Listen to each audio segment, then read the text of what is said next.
Welcome. It's been quite some time.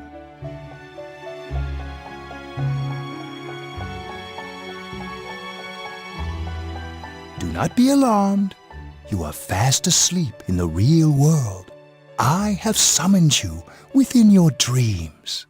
Now then, your journey has taken you quite a distance thus far. Do you believe you'll be able to successfully solve this mystery? Splendid! The precise destination of this vehicle, that too is getting rather hard to judge. If we continue driving blindly, we may end up leading you further away from the mystery that you must reach. Well, why don't we take a moment to look back on your journey? It was for that purpose that I summoned you here tonight. Margaret?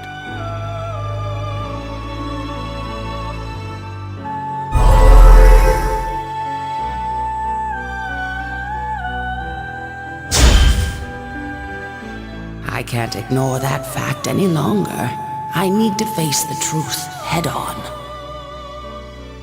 What's right? What you should choose to do in life? The answers to those things lie within you. You gave me the opportunity to start walking. I'm going to think about my life and set my own path. We are experiencing the words engraved into your memory during your journey. All right, let's go ahead and think this through as much as we need. If we leave any unanswered questions behind, we'll just be lying to ourselves. I'll think as hard as I can and try to help. Come on, we've accomplished this much together, haven't we? Right. Together.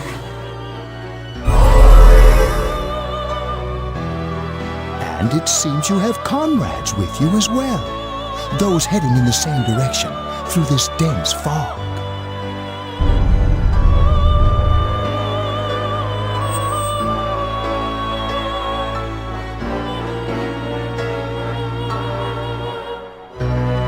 We'll be parked for the moment while I confirm our current heading. As I mentioned previously, this year will signal a great change in your life.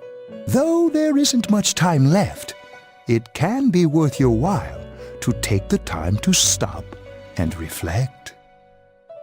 People are like water flowing in a river. There is only one stream, but all who pass through it are affected differently. Some travel fast, some change their course, experiencing countless events as they travel down the river of time. Just so. The state of this room reflects the scenery of your heart.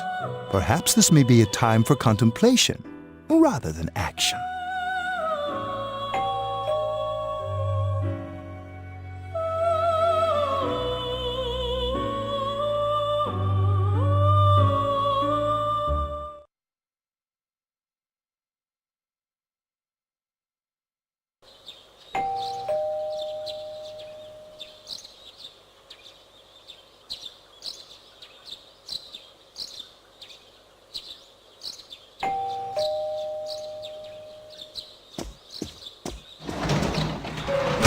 Teddy's missing. I looked all over the neighborhood, but I couldn't find him anywhere.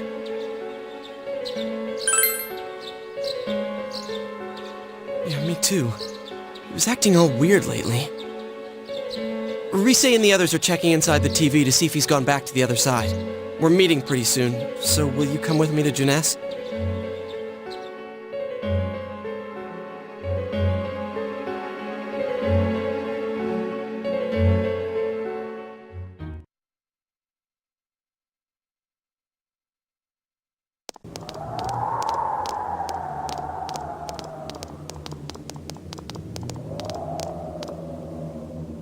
It's no use, man. We can't find him.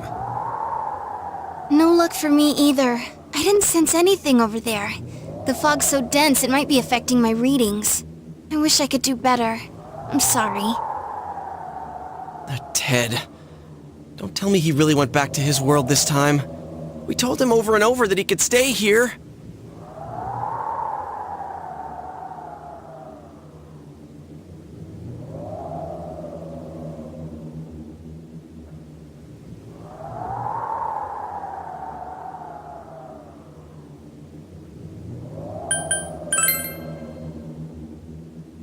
I guess that's all we can do right now. He plays dumb a lot, but he's attached to us deep down. He wouldn't disappear without saying anything, right? I'm worried for Teddy myself, but let's trust in him and await his return. Right now we must concentrate on the case. It won't be long before Namatame is transferred to another location. We must hurry, or we will miss our only chance to get his perspective on this. You know, I've been thinking about the case since, but something just doesn't seem right. Let's quickly review the facts. Of all the victims, only 2 were killed, Miss Yamano the announcer and Saki-san. From the documents we found in the car, we know Namatame had some sort of dealings with them. After that, there were multiple attempted murders in which we were targeted. It was only when he took Nanako-chan that we caught him in the act, identifying his modus operandi in the process. When I hear you put it like that, sounds like the dude's guilty. As a result of Namatame's arrest, the police admitted that Mitsuo Kubo was a mere copycat killer. Back up to yesterday. Remember when you said Namatame didn't have a motive to kill the announcer? That's what's bothering me. Right. Either he's completely nuts, or we're misunderstanding something. You lost me. She's trying to say that if Namatame is sane, then there may be facts in the case we don't know about yet. Sane or insane? Sounds like a play I saw before. When he talks about saving people, what does that actually mean? I don't think there's any doubt that it includes kidnapping people and throwing them into the TV. Could he mean saving them through death? He did call himself a savior and said that the other side is a wonderful world.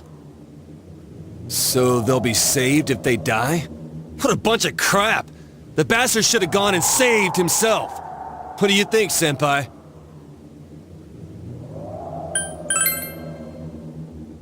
If you think about it normally, it's gotta be him. But there ain't nothing normal about that world anyways. There's something I've been wondering about for a while. When we first encountered him, he said, "You're the ones I saved. Don't worry, I'll save this girl too." So, if he saves people by killing them, did he save us too? Wouldn't he actually have failed to save us? You raise a good point. If he thinks that salvation comes only through death, his words to us make no sense. And another thing, the Namatame who appeared on the Midnight Channel said he failed to save Nanako-chan. Well, maybe he really was trying to save the victims by putting them inside the TV. Come on, don't get all quiet like that. You guys know I just say the first dumb thing that pops into my head. The possibility that he truly intended to save us. But he's still the one who threw in Saki-senpai and that announcer, right? Sure, we haven't nailed down his motives, but that doesn't change the fact that he killed them. Or what? You think someone else was involved? What makes you think so?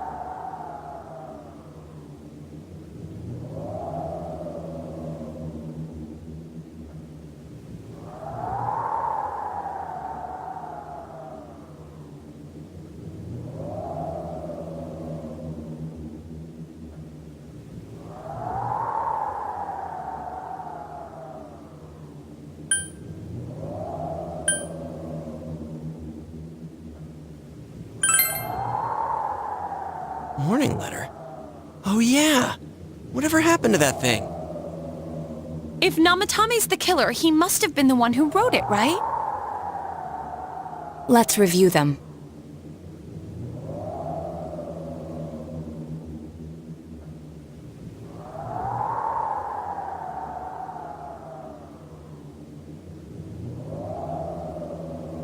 Yes, that's right.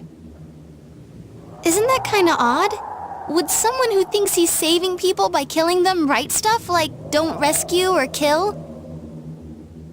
Yeah, and the will be put in and killed part doesn't make sense either. If the killer was writing it, wouldn't it be more like, I'll put in and kill? Hey, could this mean...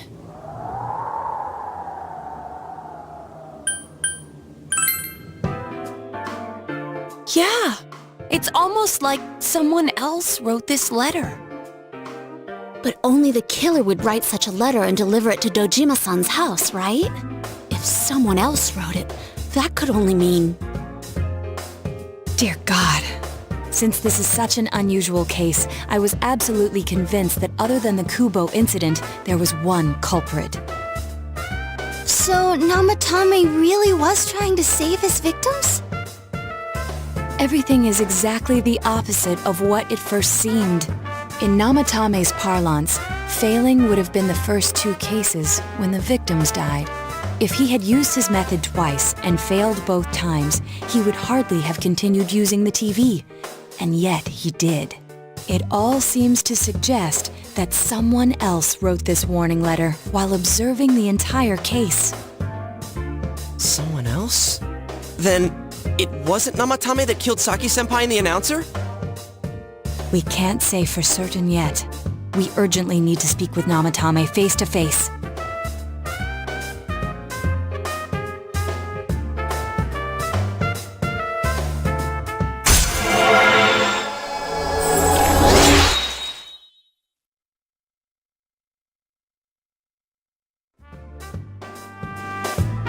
How though? After what happened yesterday, they said they're gonna tighten security. I have a plan, but there's no time to waste. Let's hurry to the hospital.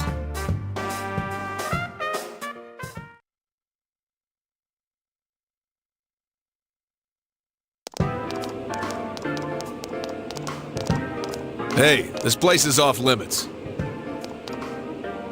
I'm a consultant with the police. I'd like a few words with Namatame-san. May I go in? This is Unit 252, requesting confirmation on an ID.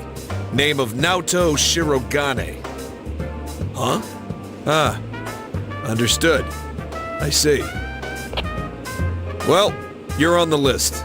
I can give you a few minutes, but I'll have to record your conversation with him for security purposes. Not that I expect you'll get anything coherent out of the guy. He's been spouting nothing but gibberish. I'd like him to accompany me as well. He has no identification, but this is an emergency situation, and he's here in Detective Dojima's stead. Huh?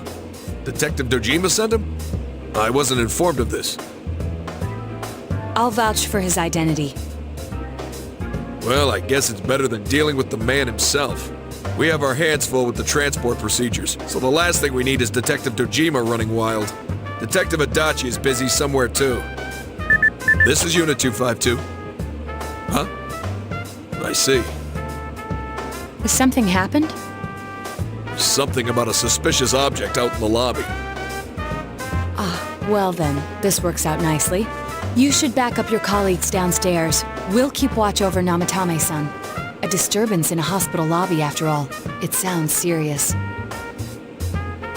If anything happens, hit the nurse call button. I'll leave the rest to you. Understood. Please be careful. I knew they were undermanned, but I didn't expect it to go this smoothly. Wow. There's nothing much inside that suspicious object, so he won't be gone long. All right, then now's our chance to talk to Namatame.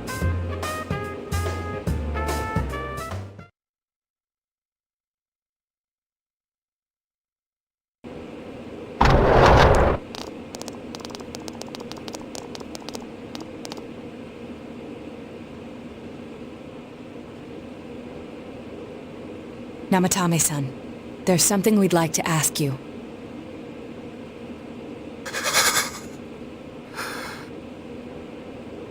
It's tempting to think that you were the culprit behind this entire case. And to be honest, there are many in this town who hope you are. But we are here to learn the truth. So please, answer our questions. Huh?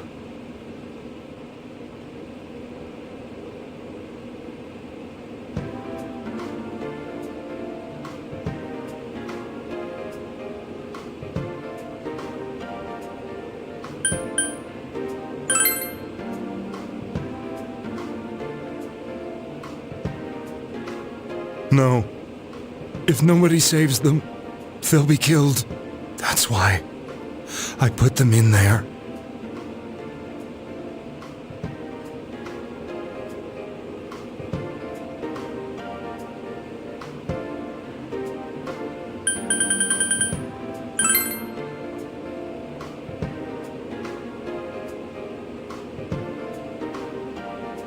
They were killed. I couldn't save them.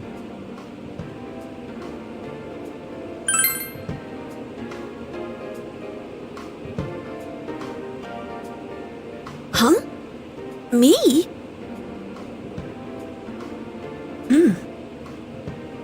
Then tell me if my estimation is correct so far.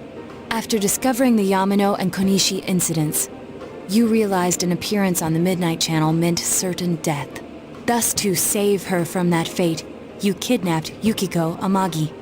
You couldn't let her be killed, so you threw her into the TV, preventing the killer in this world from reaching her. And you repeated the process, as more individuals appeared on the Midnight Channel. It all falls into place. His body is weak, but his mind is sound. He's trying to tell us the truth. Yeah, but if the stuff he's saying is true... There's another killer who murdered the first two victims? Indulge us in a few more questions.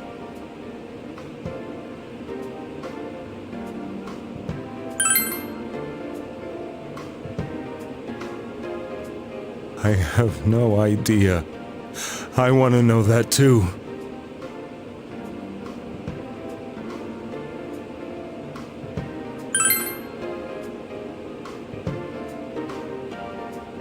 What are you talking about?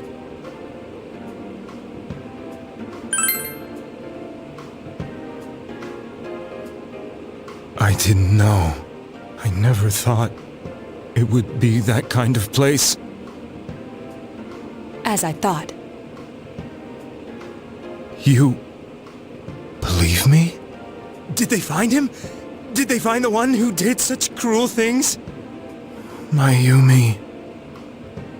Please calm down. Our ability to find the culprit rests on you. We know about the other world. In fact, we're the only ones who can fully understand what you have to say. Only... you? We did blame you for everything at first, but now I think we can accept whatever you got to tell us as truth. Please, tell us everything you can, calmly and slowly. You're willing to listen? Do my story?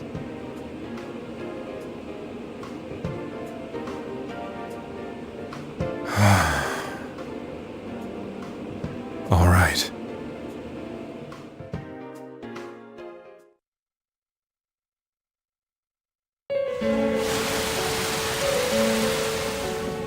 Soon after my affair with Mayumi became common knowledge, I returned to my parents' home, as if to run away from the scandal. And I started drinking heavily to drown my anxieties. I hadn't been able to reach Mayumi at all, and that didn't help either. Mayumi, where are you? She'd been disgraced on all the afternoon shows, and forced to resign from the program she was on. I caused her so much trouble. I wanted to at least apologize to her, but I couldn't even do that. I lost the will and energy to do anything. Then, one day, the rumor I heard some time ago came back to me. Since I had nothing better to do, I sat down blankly in front of the TV and watched my own reflection.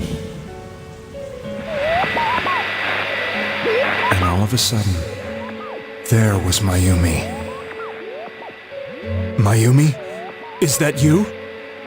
The Mayumi inside the TV looked as if she was calling to me for help. Mayumi? Mayumi!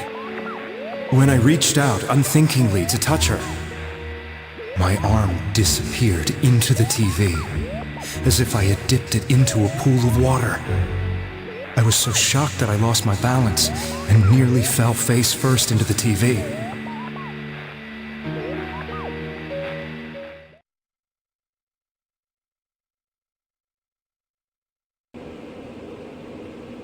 I was so scared. I couldn't understand what just happened. I thought maybe I'd gone insane. In the end, I decided to think of it as just a dream, and I went back to the city the next day after finishing work. The next afternoon when I got to work, I was fired on the spot, as I expected. That wasn't what broke me, though. It was Mayumi being found dead. And not just that, but it had happened in my hometown.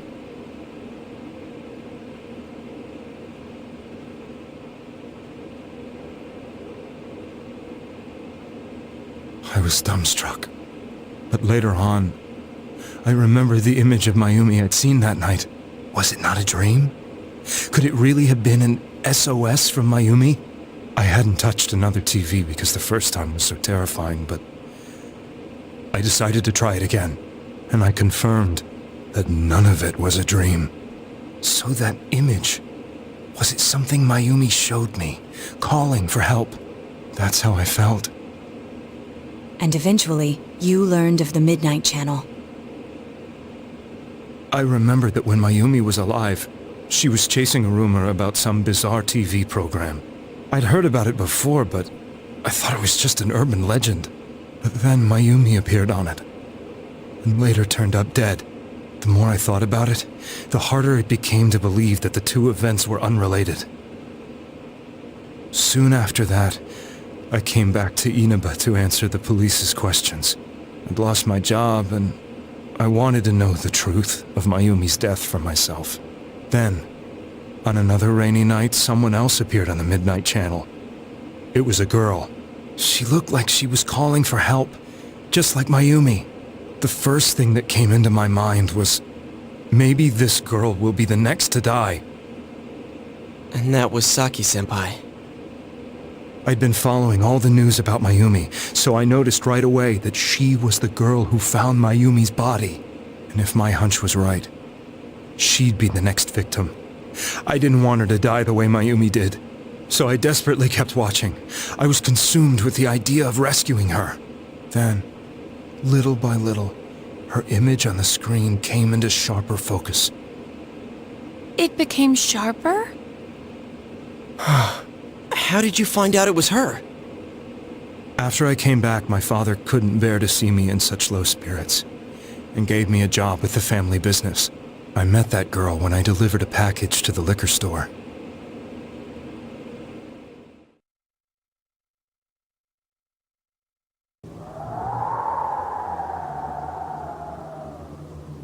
After agonizing over it, I decided to meet her, and told her to be careful.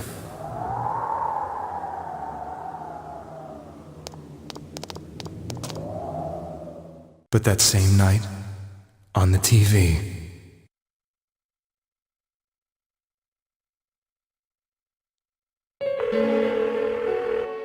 she looked as if she was being engulfed by some black shape.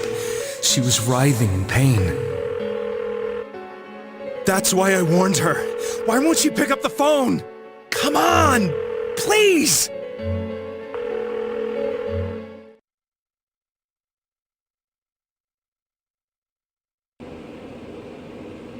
The next day, they found her dead. I knew she was going to be murdered, but I couldn't save her. I blamed myself, thinking there must have been something I could have done. There was no one who depended on me. Nobody at work, not even my wife. Mayumi was the only one who accepted me for who I was. But she was murdered, and the same person killed another girl. I was beside myself. I couldn't forgive myself for doing nothing. You really did love Miss Yamano. Yes, from the bottom of my heart. Before I was married, my wife made it big in show business.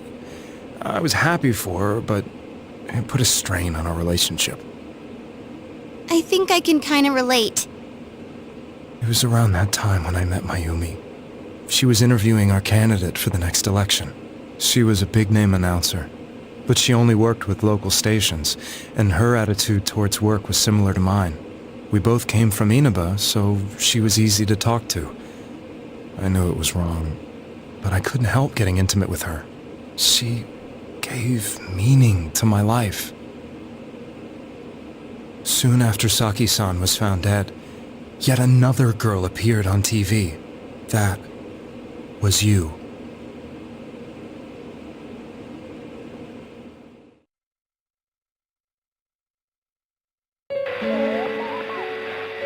She'll be kidnapped next. And murdered. I can't let her end up like Mayumi and that other girl. This time, I'm gonna do something. My opponent was a murderer who left no clues to his identity. I thought hard about what I could do to protect her from someone like that. I'll never convince her. If she gets suspicious and they arrest me, we'll save her then. The girl inside the TV looked as if she was smiling at me. And that's when it hit me. I apparently had the power to go through the TV screen to the other side. Then, what if I put her into the TV and give her shelter there before the killer gets her? What are you trying to tell me? That it's safe over there? Is that it? The girl inside the TV seemed to smile at me again. And I thought, no matter what kind of place it might be, it's better than being slaughtered. Once things calmed down, I could just let her out again. If she's inside the TV, there's no way they can find her. It felt as if everything was starting to come together in my mind. Could it be that Mayumi gave me that power to prevent any more victims from meeting her fate? Was it my mission to save people? But there was a big problem. If I explained the situation to the victim, they wouldn't understand. I had already tried that and failed miserably. It seemed the only thing I could do was to take them away. If that was my mission, I'd just have to do it. Or so I thought. Mayumi, please lend me your strength.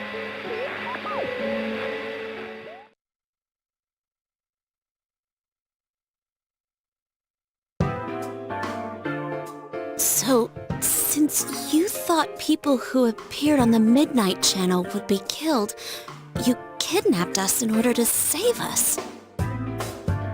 Mission? Give me a break! You never stopped and wondered about any of this? I thought I was the only one who could help them. I did call the police, but they didn't believe me. I knew the area well, thanks to my job. I had a large truck, and I could move around without suspicion. I thought my job as a delivery man would be the perfect cover for my mission. I thought no one else could do it. But are you telling me that I wasn't saving them? If a person is still within the TV world when the fog appears here, they will die. Beginning with Yukiko-san, the people you thought you had been saving were, in fact, in mortal peril. It was my friends here who really saved us all. I had a feeling that was it. When I went after that little girl and entered the TV myself, for the first time, I had some doubts about myself. You refer to Nanakar-chan, correct? The police were after me, so I had to get away. But I still felt I needed to do everything I could to save that poor little girl. That's why I went in after her. But the TV world was completely different than I imagined. Such an abominable, grotesque place. I knew that the three of you who I saved went back to your normal lives, so I didn't realize how terrible that world was. I never knew. You couldn't even get out of that place on your own. I thought I was going insane. I probably did. And you know the rest. When I came to, I was lying in a hospital bed. You really were trying to save people. But I ended up doing just the opposite. What a fool. I always wanted to enter the world of politics and become useful to society. But after losing my job and the woman I loved, all I had left was this power. I convinced myself that world was some sort of sanctuary, and I secretly believed myself to be a hero.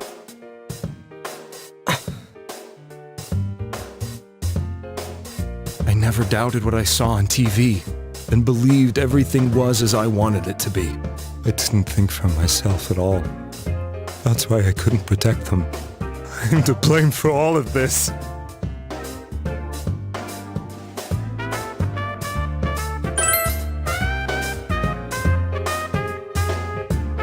I suppose so. But the things I've done are too serious to be brushed aside like that. I have no intentions of running away from my crimes. I'm prepared to face the consequences. Kidnapping is already a serious crime. And on top of that, I put all those lives in danger. I'm sorry. The Midnight Channel and the other world? You can hardly be blamed for failing to understand them properly. We must apologize to you as well. Had we let our emotions blind us to the truth, we would have piled all the responsibility on you. I guess from your point of view, people did stop dying once you started saving people. The more you did it, the more you really believed you were preventing their deaths. I'm such a joke. I'm sorry. I'm getting a little tired. What are you all crammed in here for? My apologies. We'll be leaving now. Wait. I beg you, please, find whoever's behind this. You children are the only ones who know about that world.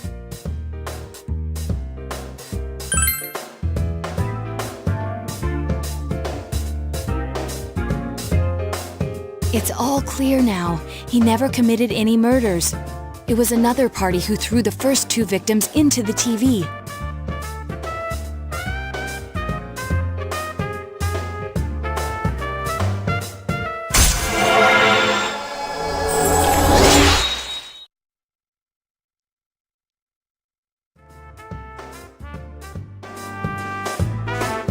Get out of here! I told you, he's almost ready to be transported. We can't have anything else happen. Sheesh. I better not see you rascals here again.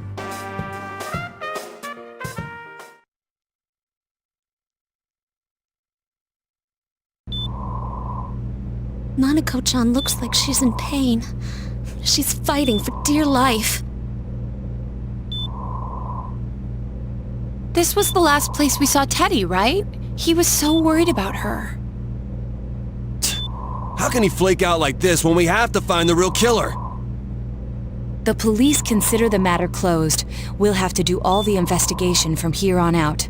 Let's revisit Saki-san and Miss Yamano's incidents and see if we can turn up fresh details. But it's been over 6 months. Wouldn't the trail be cold by now? I know, but we can't give up.